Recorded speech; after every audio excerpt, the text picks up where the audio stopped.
Welcome to ஜேவிஆரி creations. இன்றைக்கி வந்து நம்ம என்ன பண்ண போகிறோம் அப்படின்னா, ஃபஸ்ட்டு ஸ்டிச்சு செயின் ஸ்டிச் போட போகிறோம். அதுக்கு வந்துட்டு நம்ம என்ன பண்ணுறோன்னா, ஜரி த்ரெட் எடுத்துக்கோங்க. அதுக்கப்புறமா நான் ஜரிக்கு போடுற அந்த நீடில் சொன்னேன் இல்லைங்களா, இந்த நீடில் எடுத்துக்கோங்க. இந்த நீடில் டிப்போ வந்து பார்த்திங்கன்னா இந்த மாதிரி கொக்கி மாதிரி டைப்பில் கிடைக்கும். இந்த மாதிரி இருக்கும்போது நமக்கு ஈஸியாக எடுத்து நம்மளால் ஜரி வந்துட்டு செயின் ஸ்டிச் டைப்பில் போட முடியும். ஓகேங்களா? இப்போ ஃபஸ்ட்டு எடுத்தோடனே என்ன பண்ணணும் அப்படின்னா, இந்த த்ரெட்டோட கார்னர் எடுத்துகிட்டு இதை வந்து நல்லா இந்த மாதிரி 3 தடவை ரொட்டேட் பண்ணி இந்த மாதிரி பெரிய நாட் மாதிரி போட்டுக்கணும். ஓகேங்களா? இப்போ நாட் மாதிரி போட்டுறீங்க. இப்போ இந்த ஜரி வந்துட்டு நான் இந்த காட்டுக்கு அடியில் வச்சிடுறேன். த்ரெட்டையும் வந்துட்டு நீங்கள் காட்டுக்கு அடியில் கொண்டு போயிடுங்க.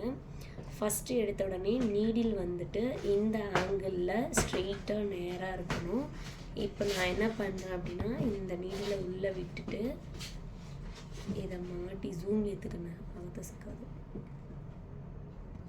இப்போ இதை மாட்டி லைட்டாக வெளியில் இழுக்கணும். மறுபடியும் இப்போ குத்தணும். அடியில் நூலை வந்து இப்படி ரொட்டேட் பண்ணணும்.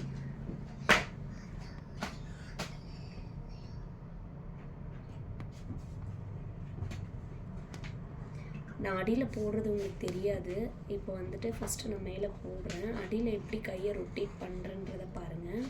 ஃபஸ்ட்டு எடுத்த உடனே நீடில் நேராக ஸ்ட்ரெயிட்டாக 90 டிகிரியில் குத்திட்டு இந்த த்ரெட்டு வெளியில் வந்த உடனே இந்த சைடு நம்ம பக்கம் பார்த்த மாதிரி ரொட்டேட் பண்ணிட்டு மேலே ரொட்டேட் பண்ணுங்கள்.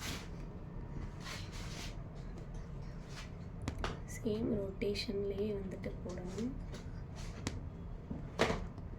உங்களுக்கு குட்டியாக வேணும்னா குட்டியாக போட்டுக்கோங்க, பெருசாக வேணும்னா செயின் பெருசாக போட்டுக்கோங்க. மோஸ்ட் ஆஃப் நம்ம மீடியம் சைஸில் தான் வந்துட்டு ப்ளவுஸ்க்கு எல்லாமே நம்ம போடுவோம். வாட்டர் ஃபில்லிங் அப்படின்ற ஸ்டிச் மட்டும்தான் நம்ம வந்துட்டு ரொம்ப சின்னதாக போடுவோம்.